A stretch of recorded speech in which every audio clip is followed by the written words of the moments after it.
చదవండి దయచేసి. పాతాళమును జాగ్రత్తగా వినండి. కిందన పాతాళం ఉందంట, మన కిందే తప్పించుకొని వల్లని బుద్ధిమంతుడు పరమునకు పోవు జీవ మార్గమున నడుచుకొనును. అవును, నువ్వు బుద్ధిమంతురాలవా, బుద్ధిమంతులుగా ఉన్నావా? అయితే పరమునున్న జీవ మార్గాన్ని పోవడానికి నువ్వు సిద్ధపడు. ఇప్పుడే సిద్ధపడు. నా జీవితంలో 1968వ సంవత్సరంలో ప్రభువును రక్షించినాడు. నేను అంతకుముందు నరక మార్గాలు సిద్ధపడినాను, దుష్టుని అయిపోయినాను. ఏ మాత్రం భయం లేదు. ఇలాంటి క్రిస్మస్ ఎన్నో చేసుకున్నాను. నేను డ్రామాలు వేసినాను, డ్రామాలు నేర్పినాను, మోనో యాక్టింగ్ చేసినాను, మెయిన్ యాక్టర్గా చేసినాను. ఇలాంటి పండుగలు ఎన్నో చేసినాను. కానీ ఆ దానిలో నాకు సంతోషం లేదు, నా జీవితం మారలేదు. నేను పాపిగానే జీవించినాను.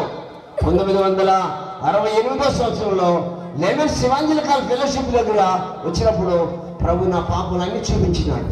నేను పాపినని ఖచ్చితంగా చెప్పినాడు. నా పాపాలన్నీ ఒప్పింపజేసినాడు. మనుషుల దగ్గర, దేవుని దగ్గర నా పాపాలన్నీ ఒప్పుకున్నాను, విడిచిపెట్టినాను. ప్రభు నన్ను రక్షించినాడు.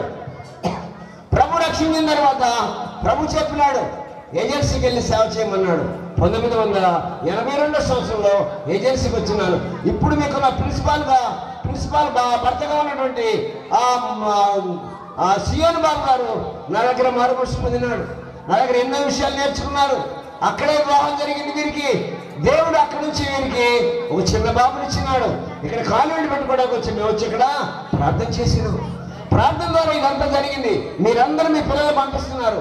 ఎందుకంటే దీన్ని నేను చెప్పినాను, ప్రార్థన మందిరం కట్టిన తర్వాత నేను చెప్పినాను, అయ్యా దీనికి ఏం పేరు పెట్టాలంటే ఇమ్మానుయేలు ప్రార్థన మందిరాలు పెట్టిన ఆయన అని చెప్పినాను. ఇమ్మానుయేలు అనగా దేవుడు మనకు తోడు. దేవుడు వీరికి తోడుకుండినందువల్ల మీ పిల్లలందరినీ ఇక్కడ చదివిస్తున్నారు. మీ పిల్లలు క్షేమంగా ఉన్నారు. ఏనాడు కూడా ఈ కాన్వెంట్కి వచ్చే ఒక పిల్లకు కానీ ఒక పిల్లడికి కానీ ప్రమాదాలు జరగలేదు. ఎందుకంటే ఇక్కడ మరణాలు జరగలేదు. ఎందుకంటే ఇమ్మానుయేలు దేవుడు తోడుగా ఉన్నాడు. మీ పిల్లలకు దేవుడు తోడుగా ఉన్నాడు. పిల్లలారా, మీకు దేవుడు తోడుగా ఉండినందువల్ల ఇక్కడ మీరందరూ క్షేమంగా ఉండగలుగుతున్నారు. అందుకనే యోహాను సువార్త 1వ అధ్యాయం 1 నుంచి 3వ వచనం చదువుదాం. గమనించండి మీరు, ఆది యందు వాక్యం ఉండెను. ఈ లోకంలో మనుషులందరూ చెప్తున్నారు, వాళ్ళ ఇళ్ల మీద అక్కడక్కడ రాసుకున్నారు, ఓంకార శబ్దం ఉందంటున్నారు. కానీ అది తప్పు. బైబిల్ ఏం చెప్తుందంటే ఆది యందు వాక్యం ఉండేది. వాక్యం దేవుని యొద్ద ఉండెను. వాక్యము దేవుని యొద్ద ఉండెను. వాక్యం దేవుడే ఉండెను. వాక్యమే దేవుడు. ఆయన ఆది యందు దేవుని యొద్ద ఉండెను. సమస్తమును ఆయన మూలముగా కలిగి ఉన్నదేది ఆయన లేకుండా కలగలేదు. అందుకని చెప్తున్నాడు ఇక్కడ ఆ వాక్యము. యోహాను సువార్త 14వ వచనం చదవండి దయచేసి. ఆ వాక్యం శరీరధారి. చూడండి, ఆ వాక్యమైన దేవుడు యేసుక్రీస్తు ప్రభు శరీరధారిగా కృపా సత్య సంపూర్ణుడుగా మన మధ్యకి వచ్చినాడు. ఆయన తోసేసావా? స్వీకరించావా? ఆయన్ని ఆరాధిస్తున్నావా? పండగ చేసుకున్నావా? నువ్వు ఈ పండగ నీకు కావాలా? పండగ చేసుకునే ఆ రక్షకుడు నీకు కావాలా? ఆయన నిన్ను రక్షిస్తాడు. పాపం నుండి, శాపం నుండి విడిపిస్తాడు.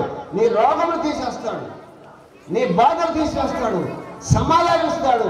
ఆయన సత్య సంపన్నుడైన దేవుడు. అందుకని చెప్పినాడు యోహాను సువార్త 14వ అధ్యాయంలో 6వ వచనం చదవండి. నేనే మార్గమును సత్యమును జీవమును నా ద్వారానే తప్ప ఎవడునూ తండ్రి యొద్దకు రాడు. మీరు ఎవరి ద్వారా పరలోకానికి వెళ్ళారండి? ఈ లోకంలో, ఈ లోకంలో అపొస్తలుల కార్యము 12వ అధ్యాయంలో 4వ వచనం. అతన్ని పట్టుకుని చెరసాలలో వేయించి. కాదమ్మా, 4:12 చదువు దయచేసి, క్షమించండి.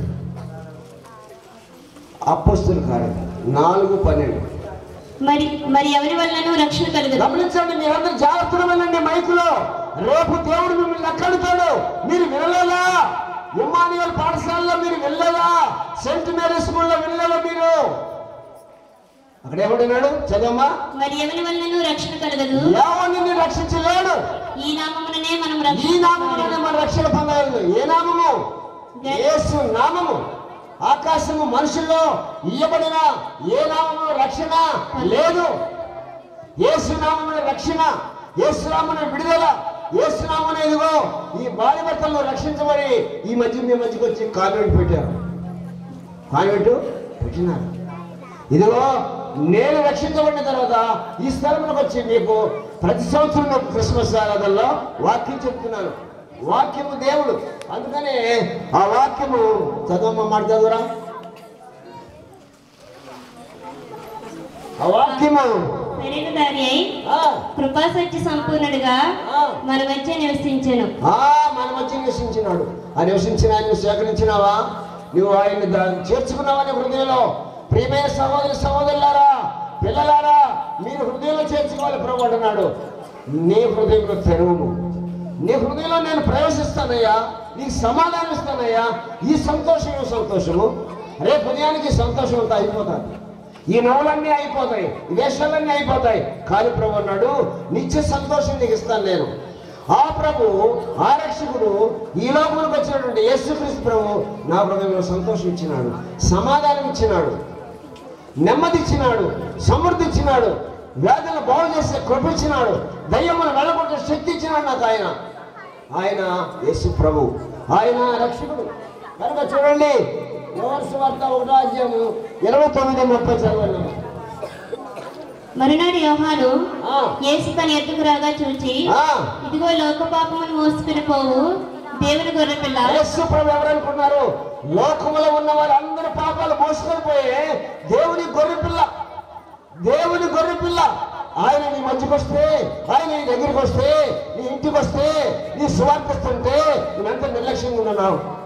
రేపు దేవుడు నిన్ను ఎక్కడెక్కడ మనమందరం చనిపోయిన తర్వాత తీర్పులోకి వస్తామంట. హెబ్రీయులకు రాసిన పత్రిక 9వ అధ్యాయము 27వ వచనం చదవండి దయచేసి.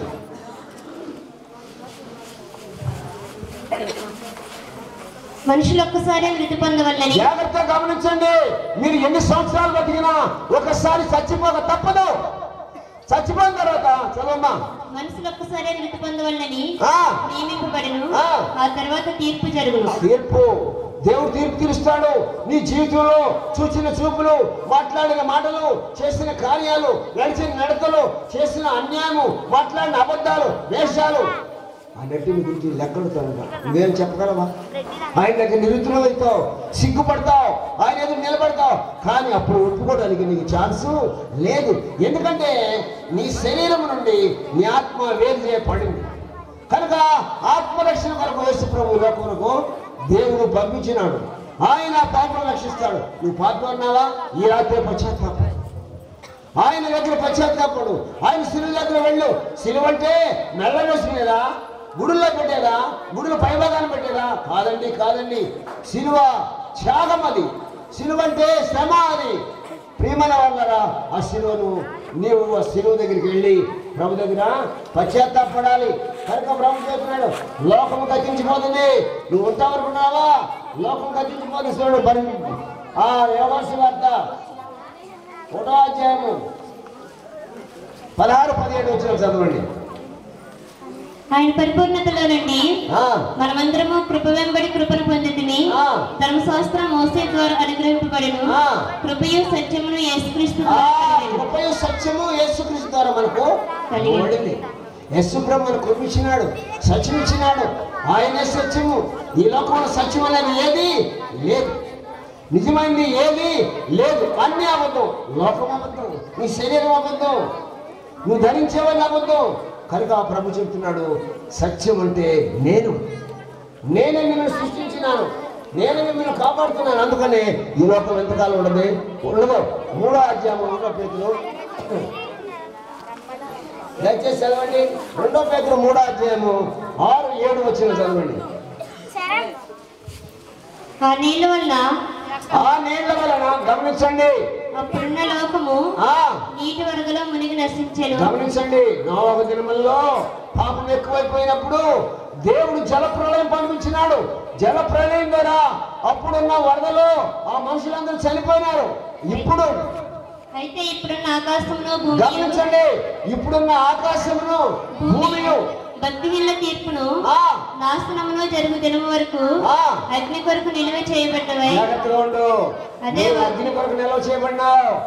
నీవు సంపాదించిన వాడిని అగ్ని కొరకు నిల్వ చేయబడి ఈనాడు నవ్వుతావు, సంతోషిస్తావు, కానీ ఒకనొకప్పుడు ఏడుస్తూ నడుపునప్పుడు ఆరు అగ్గిలో కాలిపోతావు. పరిశీలన చేసుకోనండి. అక్కడేమన్నాడమ్మా, ఇప్పుడున్న లోకము ఆకాశమును భూమియు ఆ. భక్తిహీనుల తీర్పును ఆ. నాశనములో జరుగు దినము వరకు ఆ. అగ్ని కొరకు నిలువ చేయబడ్డవై అగ్ని కొరకు నిల్వ చేయబడింది. కట్టెలు మనం కొనే కట్టెలు ఏం చేస్తాం, పొయ్యిలో పెట్టుకోవడానికి నిలబడి చేస్తాం. అందుకనే పాపంలో జీవించే వారందరినీ దేవుడు నిత్య నరకాన్ని సిద్ధం చేస్తున్నాడు. అందుకనే ఒకే మాట చెప్పి మీరు ముగిస్తాను. అపోస్తలుల కార్యములు 17వ అధ్యాయము 30-37 వచనం చదువమ్మా. ఆ జ్ఞాన కాలమున చూడు పాప చదువు. ఆ అజ్ఞాన కాలములను అజ్ఞాన కాలములను దేవుడు చూచి చూడనట్టుగా ఉండెను. నేను ఇప్పుడైతే ఆ. అంతటను అందరూ మారు మనసు పొందవల్లని ఆ. మనుషులకు ఆజ్ఞాపించుచున్నాడు. మనుషులు ఆజ్ఞాపిస్తున్నాడు. ఎందుకనగా ఎందుకనగా తాను నియమించిన మనుషుల చేత తాను నియమించిన మనుషుల చేత నీతిని అనుసరించి నీతిని అనుసరించి భూలోకములకు తీర్పు తీర్చబోయేది భూలోకంలో తీర్పు తీర్చబడి ఒక దినమును నిర్ణయించి ఉన్నాడు. నిర్ణయించినాడు. ఏయ్.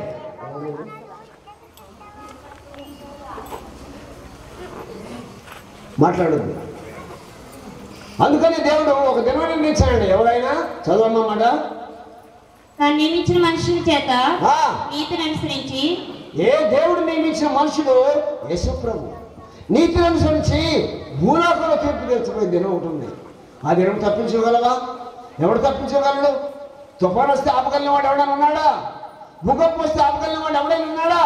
భూమిని కంపించేసే దేవుడు, తుఫాను పంపించే దేవుడు, ఆకాశం దగ్ధనం చేసే దేవుడు, నక్షత్రాలు రాల్పే దేవుడు, సూర్యచంద్రులు చీకటి కలిగించే దేవుడు. అలాంటి దేవుని దగ్గరికి వచ్చినావు. అలాంటి దేవుని పండుగ చేసుకుంటున్నావు. బహు జాగ్రత్తగా ముసురుకో. ప్రార్థన చేసుకుందాం. అందరూ మోకరించండి. లేకుంటే కళ్ళు మూసుకోనండి. ప్రార్థన చేస్తాను. మహాపరిశుద్ధుడా, పూజనీయుడా, ప్రేమ కలిగిన ఆయన నీ పాదముల ప్రాణాలను చెల్లించుకున్నాను తండ్రి. ఇంతవరకు మీరు మాతో ఉన్నారు. నీ స్థుతులు, మీరు ఇచ్చిన వర్తమాన కొరకు స్థుతులు. నీవు లోకం ఎంతో ప్రేమించినావు ప్రభా. ప్రేమించి నీ ప్రియకుమారుడైన యేసుక్రీస్తును మా కొరకు పంపించినారు. దేవా, మీరే దర్శించండి నాయన. మేము బ్రతుకు కాలంలో ఆయన దగ్గర మా పాపాలు ఒప్పుకొని విడిచిపెట్టి రక్షించబడినప్పుడు మిమ్మల్ని రక్షిస్తానని చెప్పినావు కనుక మీరే దర్శించండి. ఈ చిన్న బిడ్డలను, వీరి తల్లిదండ్రులను, ఇక్కడ చేరిన వారందరినీ పాపం నుండి, శాపం నుండి విడిపించండి. లేకపోతే తీర్పు నుండి వీరు తప్పించుకోలేరు ప్రభావ. తీర్పు నుండి తప్పించబడినట్లుగా వీరు పాపం ఒప్పుకొని ఈ సన్నిధిలో విడుదల పొందుటకు సహాయం అనుగ్రహించి నడిపించి బిడ్డలందరినీ, స్కూల్లో ఉన్నటువంటి చిన్నపిల్లలను, వీరి తల్లిదండ్రులను, ఈ కాన్వెంట్ నడుపుతున్నటువంటి భార్య భర్తలను, వారి పిల్లలను మీరు దీవించి క్రిస్మస్ ఆశీర్వాదాలు అనుగ్రహించి మేము పొందమని, వర్తమానం ముద్రవేయమని యేసు ఘననామని ఎడుకొనుచున్నాను. ఆమెన్. మన తండ్రి అయిన దేవుని ప్రేమ, కుమారుడైన యేసుక్రీస్తు కృప, పరిశుద్ధాత్మ కన్యైన సహవాసం ఈ కాన్వెంట్తో